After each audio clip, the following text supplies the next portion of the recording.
합니다. 축복합니다.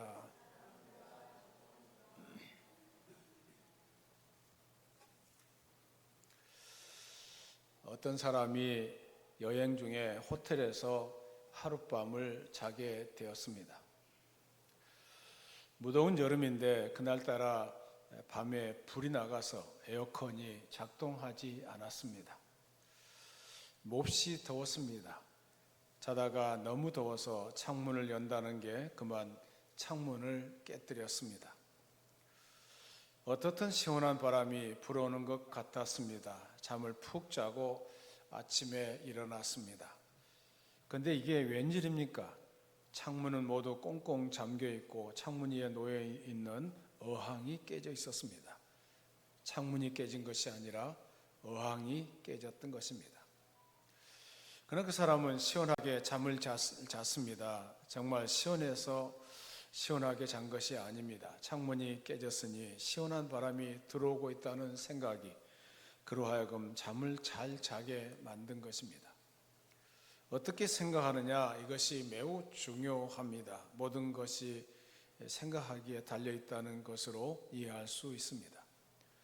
생각의 정의는 마음에 느끼는 의견, 바라는 마음, 관념, 연구하는 마음, 깨달음, 추억, 고려, 의도와 목적, 사모, 그렇다고 침, 간주, 각오, 이런 것들을 말합니다. 파스칼은 그의 작품 팡세에서 이런 말을 했습니다. 인간은 생각하는 갈대다라는 말을 했습니다. 그 말의 뜻은 사람은 자연 중에서 가장 약하여 마치 갈대와도 같지만은 사고하고 생각하는 점이 존귀하고 위대하다는 점입니다. 그런데 인간의 생각이 참으로 귀한 것이기는 하지만은 부패하고 타락한 인간의 생각은 올바르지 못하다는 데 문제가 있습니다. 사람들은 아담 하와에게 물려받은 생각, 조상 대대로 유전된 전통적인 생각, 어릴 때부터 품어온 생각, 고정관념, 선입견으로 생겨난 생각, 사상과 학문, 그리고 미신과 다양한 종교로 말미암아 굳어진 생각 때문에 마치 럭비공처럼 어디로 튈지 모릅니다. 인간의 생각은 언제나 불완전합니다. 그러나 하나님의 생각은 완전합니다. 나의 생각을 버리고 하나님의 생각을 붙잡는 것이 중요합니다. 그래서 오늘 본문을 중심으로 해서 우리보다 높은 하나님의 생각이라는 제목으로 은혜를 나누고자 합니다. 오늘 하나님의 생각은 우리의 생각보다 높다고 했습니다. 오늘 8절 9절 말씀을 같이 읽겠습니다. 8절 9절입니다. 시작. 이는 내 생각이 너희의 생각과 다르며 내 길은 너희의 길과 다름이니라. 여호와의 말씀이니라. 이는 하늘이 땅보다 높은 같이 내 길은 너희의 길보다 높으며 내 생각은 너희의 생각보다 높음이니라. 여기 사용된 이 생각이라는 이 뜻은 목적이나 의도, 창안, 관심, 계산, 가치, 평가, 계획 같은 것을 말합니다. 생각은 우리의 행동을 지배하고 생각은 우리의 육신을 지배하는 것인데 먼저 우리가 생각해야 할 것은 하나님의 생각은 우리의 생각과 같지 않다는 것입니다. 그분은 우리의 이성과 상식을 초월하시는 절대자이십니다. 하나님의 생각은 우리가 미칠 수 없는 지고성을 가지고 있습니다. 굉장히 높고 위대하며 완전하다는 것입니다. 하나님의 생각은 마치 하늘이 땅보다 높은 것처럼 우리가 도저히 미칠 수 없는 경지를 가지고 있습니다. 이사야 40장 18절 말씀을 같이 읽겠습니다. 이사야 40장 18절 같이 읽습니다. 그런즉 너희가 하나님을 누구와 같다 하겠으며 무슨 형상을 그에게 비기겠느냐. 하나님의 누구와 같다고 하겠고 그 형상을 그에게 무슨 형상을 비기겠느냐. 이사야 40장 21절입니다. 이사야 40장 21절 시작. 너희가 알지 못하였느냐, 너희가 듣지 못하였느냐, 태초부터 너희에게 전하지 아니하였느냐, 땅의 기초가 창조될 때부터 너희가 깨닫지 못하였느냐. 그리고 이사야 40장 26절입니다. 이사야 40장 26절 시작. 너희는 눈을 높이 들어 누가 이 모든 것을 창조했나 보라. 주께서는 수요대로 만상을 이끌어 내시고 그들의 모든 이름을 부르시나니 그의 권세가 크고 그의 능력이 강함으로 하나도 빠짐이 없느니라. 뉴욕 과학협회 회장을 맡은 적이 있었던 A. 크래시 모리슨 박사는 자신이 하나님을 믿는 7가지 이유를 제시했습니다. 그 내용은 우주의 운행과 대자연의 조화와 변화 등 창조주 하나님의 존재를 분명하게 증명하고 있다는 것입니다. 그 중에 몇 가지 내용을 소개하면 다음과 같습니다. 우리가 살고 있는 우주는 위대한 공학적 지능에 의해서 고안되고 창조되었다는 사실을 증명할 수 있다고 했습니다. 만일 지구가 23.5도로 비스듬하게 기울어져 있지 않다면 바다에서 증발한 수증기가 남극과 북극으로 이동해서 땅은 온통 얼음덩어리로 쌓일 것이라고 말했습니다. 만일 지구의 표면이 3m만 더 두껍다면 산소가 존재하지 않았을 것이고 산소 없이는 어떤 동물도 살아남을 수 없게 된다는 것입니다. 만일 바다가 조금 더 깊었다면 탄소와 산소가 바다에 거의 흡수되어 식물들의 생명도 끝장이 나 버렸을 것입니다. 다시 말하면 땅의 두께, 바다의 깊이, 지구의 기울기, 지구와 태양과의 거리, 지구의 자전과 공전의 속도 등이 모두 초정밀적으로 계산되었다는 것입니다. 또한 모든 생명체들이 가지고 있는 신비한 능력들은 결코 우연에 의해서 발생됐다고 말할 수 없다고 했습니다. 유럽의 연못이나 강에서 살고 있던 뱀장어는 수만리 바닷길을 가로질러 버뮤다 근처의 깊은 바닷물 속에 새끼를 낳고 죽습니다.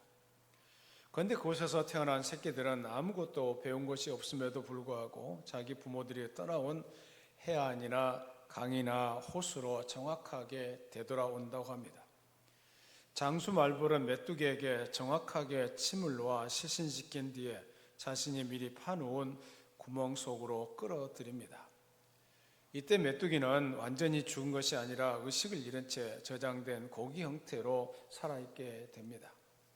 장수 말벌은 그곳에 즉시 알을 산란한 뒤에 멀리 날아가서 죽지만은 알에서 깨어난 어린 새끼들은 벌레를 잡지 않아도 어미가 저장해 놓은 싱싱한 메뚜기 고기를 갉아 먹으면서 성장한다는 것입니다.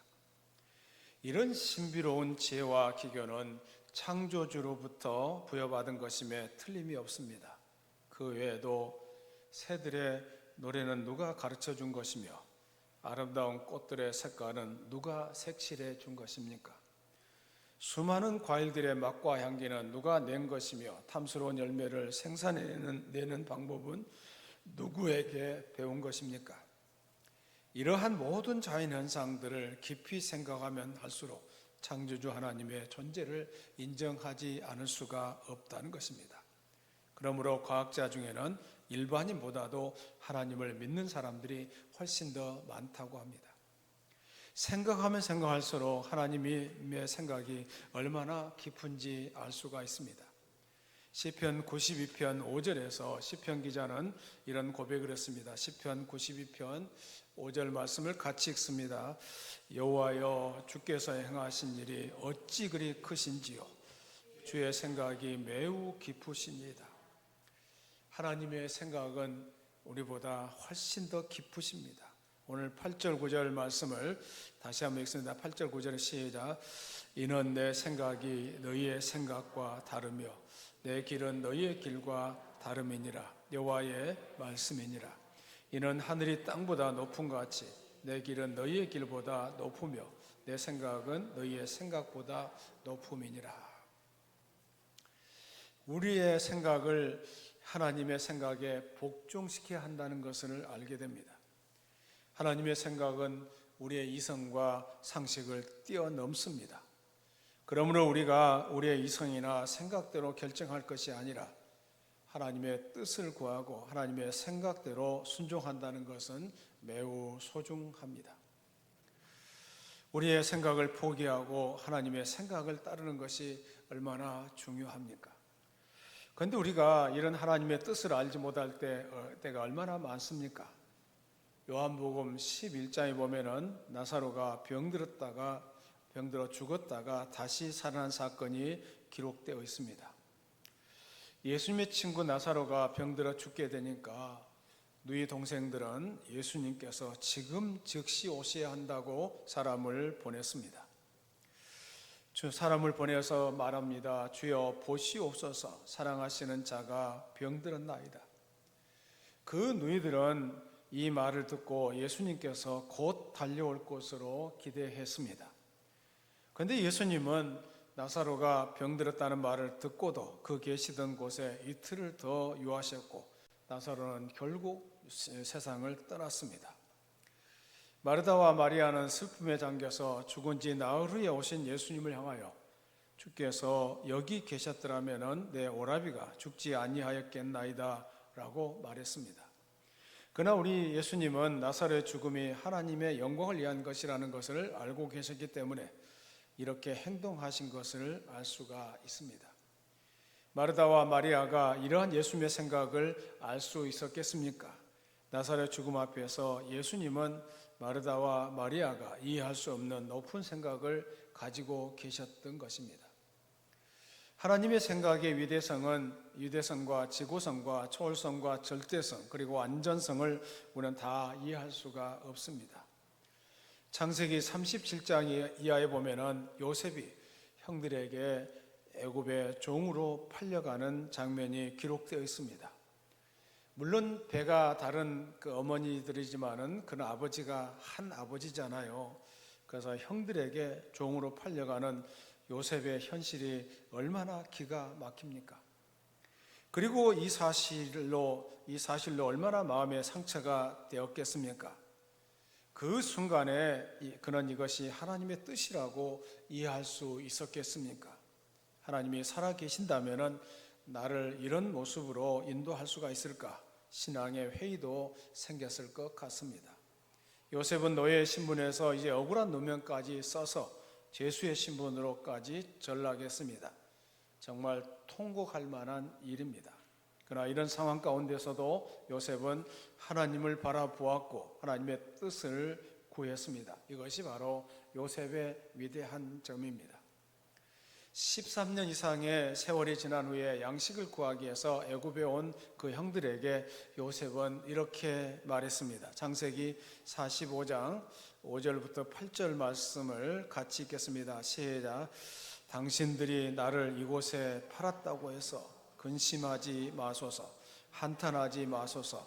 하나님이 생명을 구원하시려고 나를 당신들보다 먼저 보내셨나이다. 이 땅에 2년 동안 흉년이 들었으나 아직 5년은 밭갈이도 못하고 추수도 못할지라. 하나님이 큰 구원으로 당신의 생명을 보존하고 당신들의 후손을 세상에 두시려고 나를 당신들보다 먼저 보내셨나니 그런즉 나를 이리로 보낸 이는 당신들이 아니요 하나님이시라. 하나님이 나를 바로에게 아버지로 삼으시고 그 온 집의 주로 삼으시며 애굽 온 땅의 통치자로 삼으셨나이다. 물론 요셉이 이런 하나님의 뜻을 깨닫기까지는 많은 시간이 필요했을 것입니다. 그가 애굽의 총리가 되기까지 알지 못했을 수도 있습니다. 하나님의 뜻을 우리가 다 이해할 수 없을 때가 많습니다. 요한복음 13장 7절에서 예수님은 내가 하는 것을 내가 지금은 알지 못하나 이후에는 알게 될 것이다 라고 말씀했습니다. 고린도전서 1장 25절 말씀에 보면 하나님의 어리석음이 사람보다 지혜롭고 하나님의 약하심이 사람보다 강하다 했습니다. 우리보다 더 지혜롭고 우리보다 더 위대하신 하나님을 바라보면서 그분의 생각과 뜻을 구하는 사람에게 하나님은 모든 것을 아름답게 하실 것입니다. 당장 눈앞에 어려움만 보고 그 뜻을 거역하며 자신의 생각대로 살아간다면 우리는 필경 실패하고 말 것입니다. 열왕기 5장에 보면 아람 나라의 군대 장관 나아만에 관한 얘기가 나오고 있습니다. 그는 개선 장군으로 왕에게 총애를 받았고 그리고 백성들에게는 영웅으로 대접을 받았습니다. 그는 명예도 있고 지위도 있었습니다. 그런데 불행하게도 그는 나병 환자였습니다. 그런데 그에게 기쁜 소식이 들려왔습니다. 유대 지역에서 잡아온 계집아이 하나가 말합니다. 우리나라에 가면 하나님의 사람이 계시는데 그분을 만나면 그분이 문둥병을, 나병을 고친다는 것입니다. 그는 믿음을 얻었습니다. 소망을 가졌습니다. 그래서 의복 10벌과 금 6,000개와 은 10달란트를 준비해서 하나님의 사람 엘리사를 만나기 위해서 산 넘고 물 건너 국경을 넘어서 하나님의 사람을 찾아왔습니다. 그런데 엘리사는 나만 장군을 만나주지 않았습니다. 그의 종을 보내면서 나병을 고침받으려면 저 요단강 물에 7번 몸을 씻으라고 말해 주었습니다. 나만 장군은 실망하고 노하여 물러가며 말했습니다. 열왕기하 5장 11절 말씀을 같이 읽습니다. 시작. 나만이 노하여 물러가며 이르되 내 생각에는 그가 내게로 와서 서서 그의 하나님 여호와의 이름을 부르고 그의 손을 그 부위에 흔들어 나병을 고칠까 하였도다. 나만의 생각에는 하나님의 사람이 달려나와 엎드려 인사하고 아픈 부위에 손을 얹고 여호와 이름을 부르면서 그렇게 하면서 고쳐줄 줄로 생각했는데 이 엘리사는 나오지를 않습니다. 인사도 하지 않습니다. 영접하지도 않습니다. 사환을 보내서 말합니다. 너는 가서 요단강에 몸을 7번 씻으라. 내 살이 회복되어 깨끗하게 되리라. 이 메시지만 들었습니다. 그것도 엘리사의 사자를 통해서 들었는데 대단히 화가 났습니다. 하필이면은 왜 요단강이란 말인가? 다메섹강이나 아마나나 바르발은 이스라엘 모든 강물보다 더 낫지 아니하냐? 내가 거기서 몸을 씻으면 깨끗하게 되지 아니하냐? 몸을 돌이켜 분한 모습으로 떠나려고 하고 있습니다. 이 내 생각이 문제였던 것입니다. 그런데 참 감사하게도 같이 따라온 수행원 한 사람이 내 아버지여 하나님의 사람이 더 어려운 일을 시켜도 순종해야 되지 않겠습니까? 그때야 나만의 마음은 약해졌습니다. 마음의 눈이 떠졌습니다. 자기가 장관의 자격으로 국빈으로 온 것이 아니고 나병 환자로 온 것이라는 것을 그때 깨닫고 하나님의 사람 말씀대로 순종하여 요단강에 가서 몸을 7번 씻으니까 그 살이 회복되어 나병이 고침을 받았습니다. 다 나았습니다. 내 생각을 포기하고 하나님의 생각에 순종할 때 나타났던 놀라운 은혜입니다. 하나님의 능력을 제한하는 것은 환경도 아니고 어떤 사람도 아닙니다. 내 안에 남아있는 부정적인 생각, 바로 그것이 우리를 망하게 만드는 것입니다. 이제 우리는 나의 생각을 버리고 하나님 생각으로 나아가서 하나님의 뜻에 순복함으로 살아계신 하나님의 능력을 경험해 가시기를 바랍니다. 오늘 6절 7절 말씀을 같이 읽습니다. 6절 7절입니다. 시작. 너희는 여호와를 만날 만한 때에 찾으라. 가까이 계실 때에 그를 부르라. 악인은 그의 길을 불의한 자는 그의 생각을 버리고 여호와께로 돌아오라. 그리하면 그가 긍휼히 여기시리라. 우리 하나님께로 돌아오라. 그가 너그럽게 용서하시리라. 그동안 내 생각대로 살았던 것을 회개하고 하나님의 생각에 일치시켜 갈 때 치료와 회복의 은혜가 있게 될 줄로 믿습니다. 미국 존 홉킨스 대학교 사회학과 교수가 자기 반 학생들에게 과제를 내주었습니다. 메릴랜드 주에 있는 볼티모어 시내 빈민가에 사는 200명의 청소년들을 만나서 그들의 희망이 무엇이며 장래에 자기가 어떤 사람이 될 것인가를 조사하도록 했습니다. 놀라운 것은 90%가 훗날 교도소에 갇혀 있을 것이라고 응답했다는 것입니다. 그러니까 빈민가에 사는 학생들이었기 때문에 곁길로 빠져서 결국은 교도소에 갇힐 것이라는 응답이었습니다. 그로부터 26년이 지난 다음에 세월이 흘렀는데 그 교수가 자기 연구실에 서류를 정리하다가 그때 그 설문 자료를 발견했습니다. 그때 그는 그 청소년 200명을 궁금했습니다. 그는 자기 과의 제자들을 동원해서 그때 그 청소년 200명을 찾아 확인하는 작업을 지시했습니다. 그 결과 180명을 확인했고 그 중에 놀랍게도 4명만 교도소에 갇혀 있었습니다. 왜 그들이 교도소에 들어가지 않고 변화를 받아 당당한 사회인이 되었는가를 알기 위해서 그들을 개별적으로 만나 그 이유를 물었습니다. 그 결과 100여 명의 고등학교 시절이었던 100여 명이 고등학교 시절이었던 그때 오로크라는 여자 선생님의 영향 때문이었다고 대답했습니다. 오로크 선생님은 은퇴한 후에 양로원에서 살고 있었습니다. 그를 찾아가서 어떻게 학생들에게 그런 선한 영향력을 행사했고 가르쳤는가를 물었습니다. 그 할머니 교사의 대답은 간단했습니다. 제가 말할 수 있는 것은 한 가지뿐입니다. 그것은 저는 그들을 모두 사랑했다는 것입니다. 정말로 저는 그들을 사랑했습니다. 다 안 된다고, 다 감옥 갈 것이라고 생각했던 그 학생들에게 그 한 사람, 그 오로크 교사가 사람들의 생각보다 위대하신 하나님의 뜻을 구하고 그분의 뜻대로 살아들인 결과 이처럼 놀라운 열매를 맺게 했던 것입니다. 내 생각은 너희 생각과 다르며 내 길은 너희의 길과 다르다.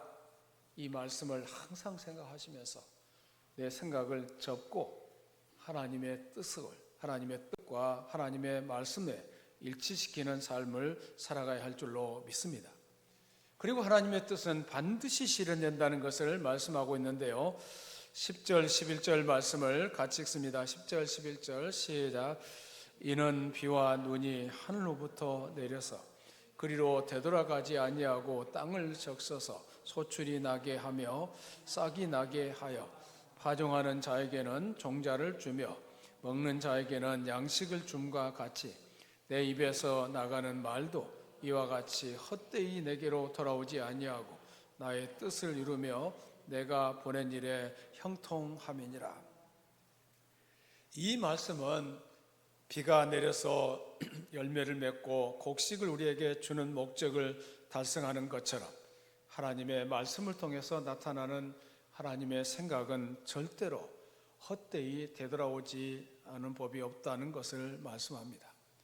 반드시 하나님은 자기의 생각대로 하신다는 것입니다. 일단 뜻을 정하시면 절대로 바꾸시거나 양보하지 않습니다. 물론 성경에 보면 그 뜻을 바꾸시는 경우가 몇 차례 기록되고 있습니다. 이 경우에는 심판을 선언하셨다가 죄인들이 회개할 때 혹은 간절히 부르짖을 때입니다. 이것을 단순히 하나님은 조롱모개하시는 분으로 이해해서는 안 됩니다. 원칙상 그런 자기의 뜻을 바꾸지 않습니다. 반드시 이루시는 분이라는 것을 알게 됩니다. 이 같은 이유 때문에 우리가 하나님의 뜻을 따르지 아니하면 그는 자기 방법대로 자기 생각을 이루시고 맙니다. 하나님께서 이렇게 하시는 이유는 하나님의 생각은 우리의 생각과 다르고 하나님의 길은 우리의 길과 다르기 때문입니다. 하나님께서 자기 생각을 이루시는 길은 반드시 우리가 생각하는 좋은 길만은 아닙니다. 우리가 알듯이 대부분 사람들은 하나님의 뜻에 불순종합니다. 그래서 하나님은 가시밭길, 고통스러운 길, 십자가의 길과 같은 어려운 길을 통해서 우리를 자기 생각대로 다루시는 경우가 많습니다.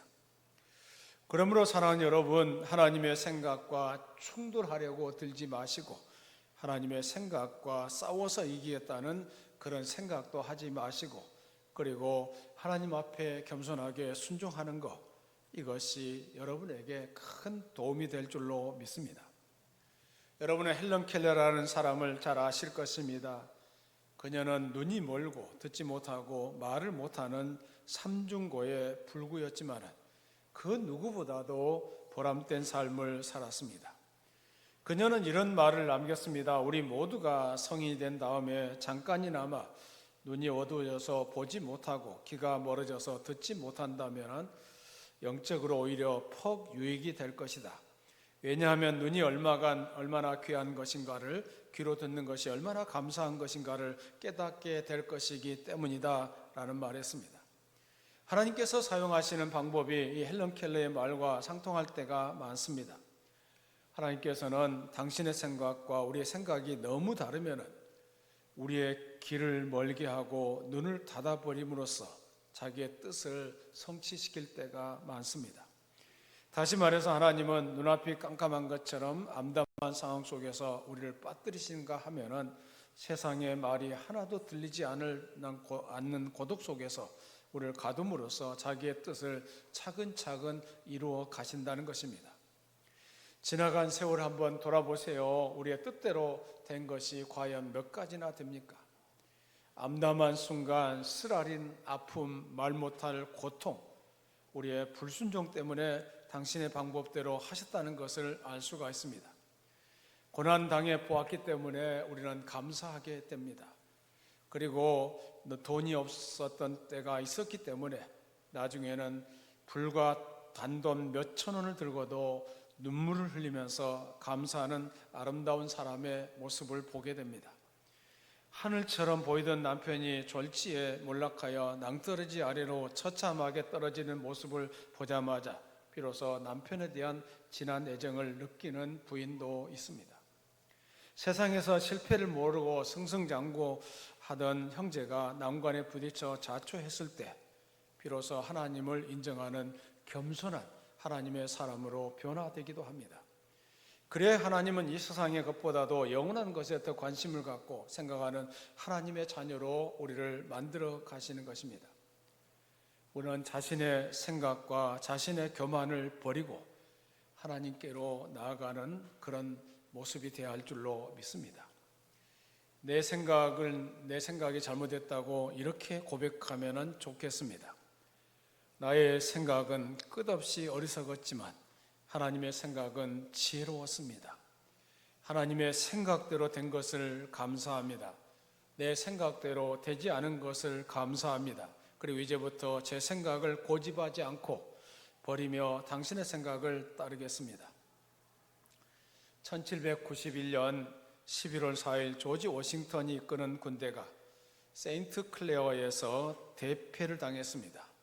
부하가 조용히 물었습니다. 카카, 이 패배가 장군의 마음을 불안하게 만들지 않았습니까? 그래야 워싱턴은 대답하기를 이겨도 하나님의 손 안에 있고 저도 하나님의 품 안에 있다라고 대답했습니다. 이것이 바로 하나님의 길을 따르는 사람들의 태도일 것입니다. 콕스 감독이 영국에 있는 한 영주의 매우 오래된 성을 방문하게 되었습니다. 그 탑 중에 하나는 존 왕의 시대까지 거슬러 올라갈 정도로 굉장히 오래된 것이었습니다. 감독이 아침 식사를 위해서 아래로 내려갔을 때 그는 그 성의 젊은 주인과 가족들 그리고 하인들을 발견했습니다. 그들은 젊은 가장의 진행에 따라 아침 기도 모임을 갖고 있었습니다. 감독이 고개를 들었을 때 거대한 대들보 위에 영어로 다음과 같은 글귀가 쓰여져 있는 것을 보았습니다. 매일매일 능력의 하나님을 경배하는 집은 영원히 보존될 것이며 결코 파괴되지 않으리. AD 1558년. 수백 년 동안 이 낡은 성의 사람들은 매일 아침에 하나님께 기도하며 그를 바라보았던 것입니다. 그리고 하나님의 생각을 따랐기 때문에 하나님은 그 집을 아름답게 축복해 주셨던 것입니다. 사랑하는 성도 여러분, 내 생각과 하나님의 생각이 충돌할 때 언제나 하나님의 뜻을 따를 수 있기를 바랍니다. 그리고 하나님의 뜻이 무엇인가를 구체적으로 구하시기를 바랍니다. 무엇을 결정하기 전에 하나님의 생각을 여쭤보시기를 바랍니다. 하나님의 뜻과 하나님의 생각을 따르는 길이 승리의 길이고 번성의 길이고 축복의 길이라는 사실을 한순간도 잊어서는 안 될 것입니다. 이 믿음을 가지고 승리하는 번성하는 축복의 길로 나가는 우리 성도들 되기를 주의 이름으로 축원합니다. 살아계신 하나님 감사합니다. 우리의 생각이 너무 짧습니다. 우리의 주장이 너무 강합니다. 내 자아가 너무 드셉니다. 그래서 하나님의 뜻을 따르지 못할 때가 너무 많습니다. 주여, 우리가 하나님의 뜻을 따르게 하여 주시고 내 생각을 십자가에 못 박고 주님의 뜻을 따르는 주의 종들이 다 되게 하여 주시옵소서. 오늘도 주의 말씀을 들었습니다. 우리가 이 예배당을 나가는 순간 어떤 일을 결정하기 전에 내 생각을 따를 것인지 하나님의 뜻을 따를 것인지 우리는 결정을 해야 합니다. 하나님의 뜻대로 순종하며 결정하게 하여 주시옵소서. 하나님의 생각을 따르는 길이 승리의 길이며 번성의 길이며 축복의 길이라는 사실을 잊지 말게 하여 주시오며 주의 뒤를 따르며 승리하게 해 주시옵소서. 예수님 이름으로 기도드리옵나이다. 아멘.